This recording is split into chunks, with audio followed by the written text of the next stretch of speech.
Nós estamos de volta com o especial Novo Tempo, Crise Europeia. E agora nós falamos ao vivo, via Skype, com o jornalista Felipe Lemos, de Brasília. Felipe, você já me ouve? Já ouço sim, está. Boa noite. Felipe, nós citamos aqui já no primeiro e no segundo bloco essa possibilidade de essa sugestão, né, do Vaticano sobre uma autoridade mundial. Eu queria que você explicasse o que é exatamente que o Vaticano propôs nesse documento. Nós tivemos um problema com o Felipe Lemos e nós vamos continuar agora o programa falando com o pastor Arilton Oliveira, que é teólogo, tem mestrado em teologia pastoral. Pastor, o senhor pode explicar para a gente se a Bíblia fala alguma coisa sobre esse momento da história que nós vivemos? Bom, sem dúvida, né? A Bíblia tem resposta para todas as perguntas humanas que puderem ser formuladas. Isso é muito bom, né? Sim, sem dúvida. Bom, nós temos que partir do princípio de que Deus ele está fora do tempo e ele coordena a história. E todos os atos que nós vemos na história são ações divinas que vão culminar num final glorioso que ele prepara para a história da humanidade. Quando olhamos para todas as crises que tem aí acontecido em todas as regiões do mundo, isso é cumprimento profético, sem dúvida alguma. Por exemplo, se nós lermos em Lucas, capítulo 21, versículo 25 e 26, Jesus começa aqui a descrever sinais que teriam lugar antes da vinda dele. Ele vai mencionar aqui sinais no sol, na lua, nas estrelas e angústia entre as nações. Esses sinais no sol, na lua e nas estrelas, a história já registra como sendo os anos de 1780, 1833, e essa angústia entre as nações fala justamente de um momento final da história, onde as pessoas estariam confusas, sem saber para onde caminhar. O apóstolo Paulo, quando escreve a sua carta a Timóteo, na sua segunda carta, capítulo 3, versos 1 a 5, ele vai mencionar que as pessoas, os homens no tempo do fim, seriam avarentos, jactanciosos, amantes dos prazeres, mais amantes dos prazeres que amigos de Deus. Esse é o quadro, né, que a Bíblia apresenta. Isso quer dizer que nós estamos caminhando para o momento final, para o clímax da história humana. E a Bíblia descreve como será esse clímax. Agora, sobre a crise, nós recebemos uma pergunta através do Twitter do Joelson Silva de Campinas. Ele diz o seguinte: como essa crise se relaciona com os eventos finais? O senhor já citou assim, esse cenário dos últimos momentos da história dessa terra. Agora, como essa crise se relaciona com esses eventos? Bom, como foi falado pelos outros entrevistados aqui anteriormente, as crises elas já acontecem na história, ao longo da história, Sim. certo? Agora você percebe o detalhe seguinte: quais são as tentativas para solucionar as crises? Em cada momento da história você vai ter uma tentativa para um lado, quer seja para o lado econômico, político, social. Na visão bíblica, haverá um momento em que o mundo chegará num passo, estará num processo, numa crise, de que haverá a necessidade de medidas drásticas. Essas medidas terão que ver com uma unificação de ideia. Isso não é coisa nova, né? Um dos subsecretários das Nações Unidas, ele declarou há uns 15 anos no passado que o que nós precisamos agora é de um governo único, uma religião única, um líder único. Então nós vamos caminhar para um ecumenismo. A profecia aponta para isso.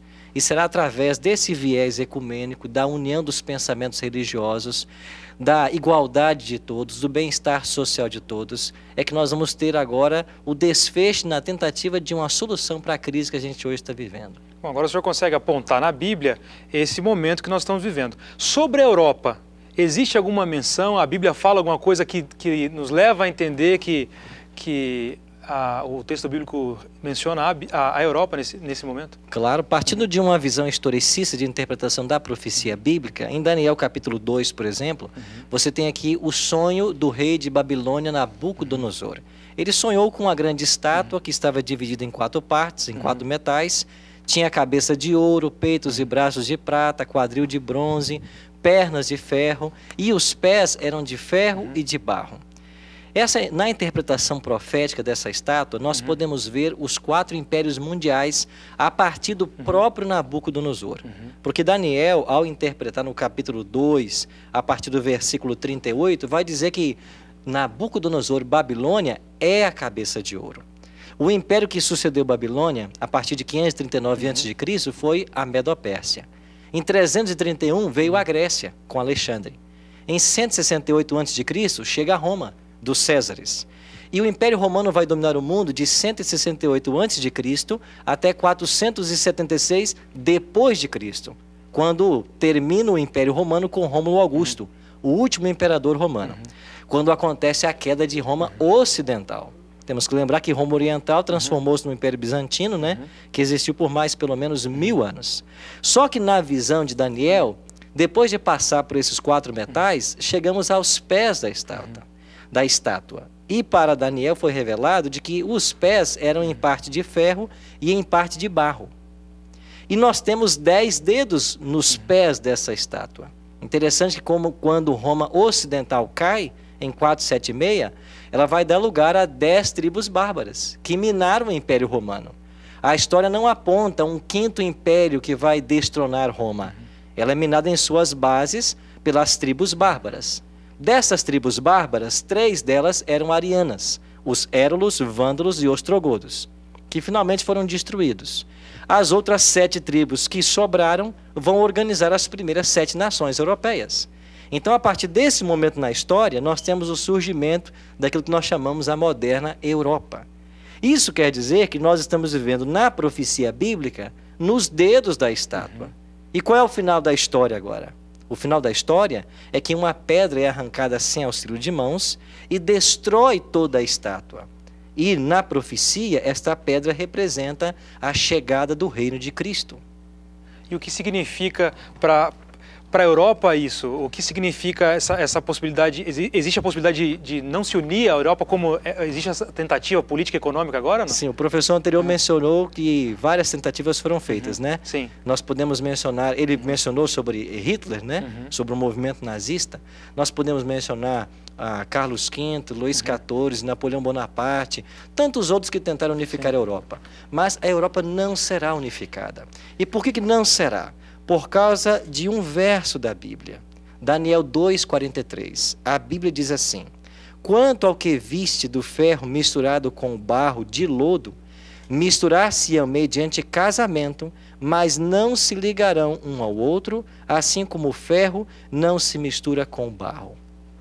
Então esse verso é o impedimento profético para a unidade política e econômica que a Europa tem buscado desde a sua existência da Idade Média. Pastor, agora se a Bíblia diz que a Europa não voltaria a se unir completamente, qual é a esperança que a gente tem? Porque a gente não depende da união da Europa, mas a questão europeia ela influencia o mundo todo o planeta. Qual a esperança que a gente tem?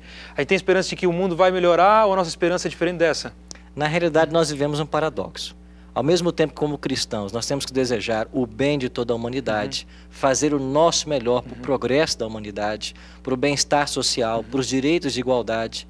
Nós também entendemos pela profecia de que a situação mundial ela vai caminhar de mal a pior até que chegaremos no momento que Cristo voltará para estabelecer o seu reino. Esta é a visão da profecia. Então, nós, como cristãos, vivemos a tensão entre o agora e o ainda não. Agora eu tenho que fazer o meu melhor como cidadão para promover a paz, a igualdade social, o bem-estar de todos. Ao mesmo tempo, a profecia aponta que a solução final será o estabelecimento do reino de Cristo. Certo. Pastor, a gente não tem tempo para discutir todos os assuntos que nós gostaríamos de tratar nesse programa, onde as pessoas que estão assistindo através da televisão, através da internet, podem encontrar mais informações, mais subsídios para as pesquisas que podem ser feitas na Bíblia, enfim, onde que as pessoas podem encontrar esse guia para encontrar essa esperança? Bom, nós queremos dar aqui 2 canais. O primeiro pode ser um site que é www.ofimdomundo.com.br, ou se as pessoas desejarem um guia de estudos que trata mais desse tema, podem solicitar o guia de estudos Verdades para o Tempo do Fim, na página estaescrito.com.br. Estaescrito.com.br, lá existe um formulário que você preenche e esse material é gratuitamente enviado para a sua casa. O especial Novo Tempo, Crise Europeia, fica por aqui, mas se você quiser rever esse programa e divulgar as informações que você ouviu aqui, acesse o site novotempo.com/vídeos. Nós desejamos uma boa noite e até a próxima.